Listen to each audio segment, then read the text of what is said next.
Anderson here from Indiana. It is June 1st, 2024, and we're going to be offering this truck on Bring a Trailer. This was a preservation and restoration of this vehicle, and I just want to give you a walk around of it. It's a 1968 F250 Ford Highboy. And one of the interesting things about this truck, it's one of one with the bucket seat option. And so let's go ahead and just start out and do a walk around on the truck. You can see that it has all the new trim. The mirrors have been completely restored with all new hardware. The wheels are powder coated along with the Super Lug 916 tires. Get a little closer look, you can see that the front lockouts are new old stock piece there. The brakes have all been reconditioned, and lockouts, bearings are all taken care of. It's got new shocks, new exhaust system, original exhaust system. Of course, we did do the grill too, along with the rest of the trim. These are a common problem on the Highboys where these get damaged. This piece was replaced on the frame. Original paint, there has been some touch-up work done. Basically, the cab mounts were replaced. We can get a picture of that later. The cab corners, inner and outer, and we did use the Carolina inner cab corner. This truck had a camper on it. It has the provisions for the tie downs for the pickup camper. As you can see, basically the rust that is left over on the truck here is fairly minor. There's no structural damage problems as far as the structure of the cab and the floors. We'll have more pictures on that as we go underneath the truck to show that. You can come around the back here. As you can see, the trim that was down on the back.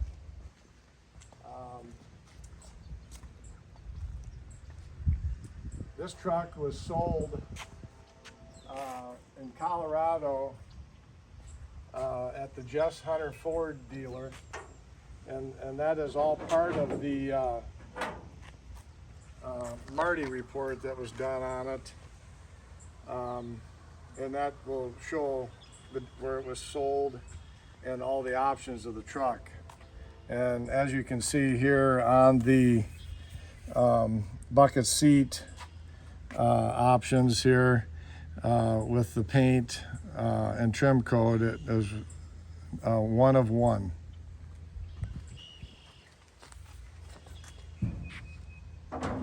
Tailgate works very well.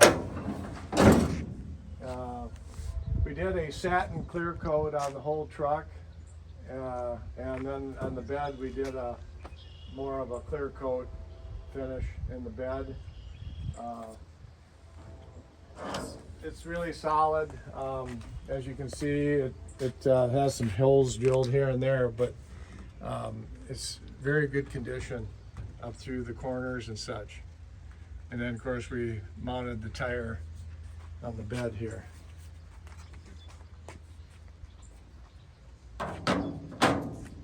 Yeah, we'll take you around and show you the interior.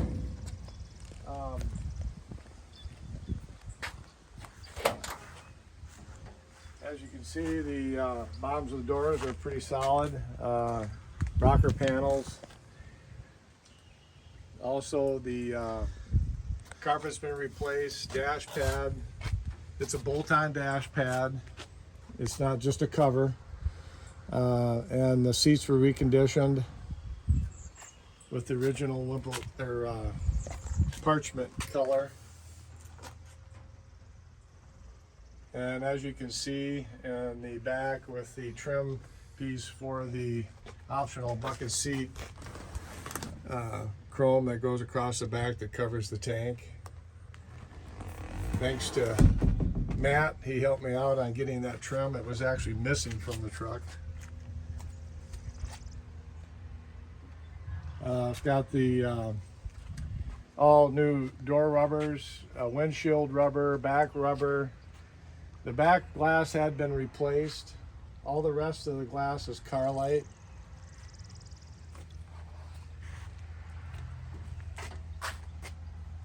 The rubbers are new, and the doors do shut a little harder. Take you around to the other side, on the driver's side. As you can see, another thing I wanted to point out, it's got an aftermarket radio in it, and it does have a Bluetooth hookup for a phone. Well, actually it's kind of like a USB. The steering column was completely restored. New bearings, turn signal switch, and a new steering wheel.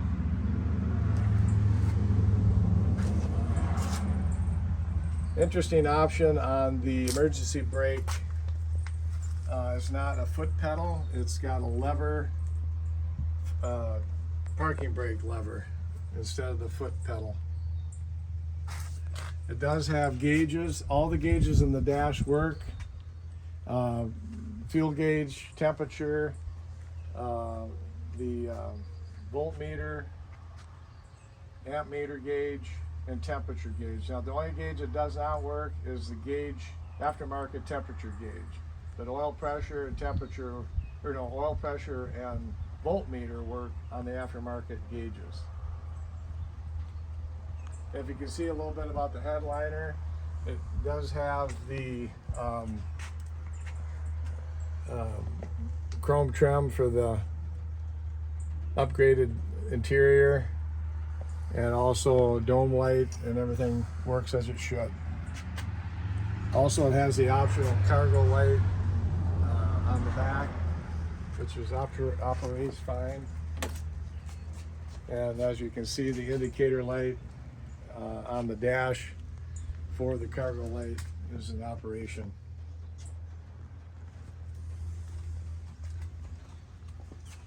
We didn't use the new door tag. The original door tag is still on the truck.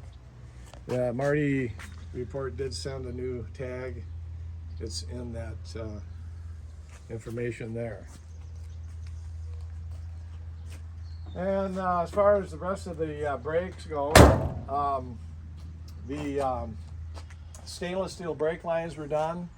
Also, all new stainless steel fuel lines. And also a proportioning valve. So when the truck is actually in operation, as you can see with that, the way it's supposed to operate is when the truck is, you can see the indicator light on the dash here. When you turn the key on, and when you turn the key to start to run, it comes on and it goes off. And that's a safety indicator saying that the pressure of the valve is correct. It does have a high torque starter.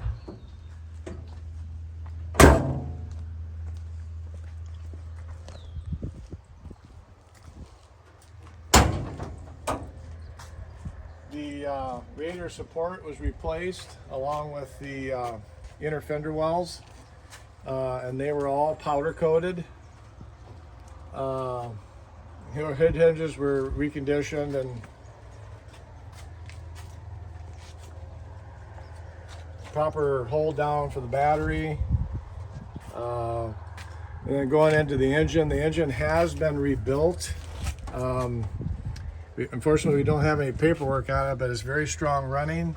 The exhaust manifolds were replaced. All factory bolts are put in properly, and they are threaded into the head. And it also has the factory heat riser for the air cleaner. And it's got a regular Edelbrock high-rise manifold with the newer 4-barrel carburetor. And it does have Pentronics ignition.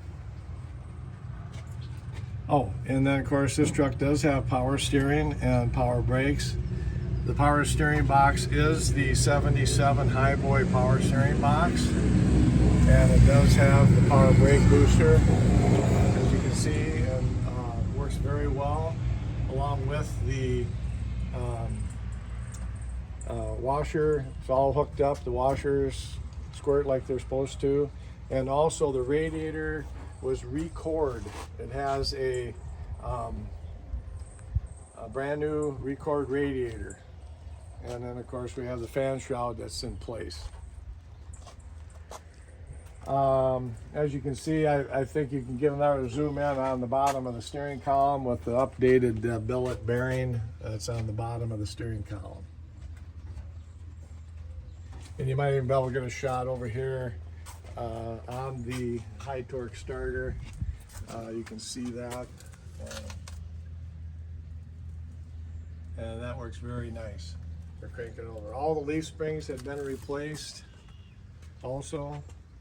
Very tight drivetrain. Seals replaced as needed on transfer case. And it does have all new U-joints have been replaced. Matter of fact, I don't know if we get a picture of it next time when we go underneath the truck. The serial numbers, or the etched numbers, or stencil numbers I should say, are still on the drive shaft, and you can still see it on the transmission. And I think that's about it for the walk around. Thanks for watching.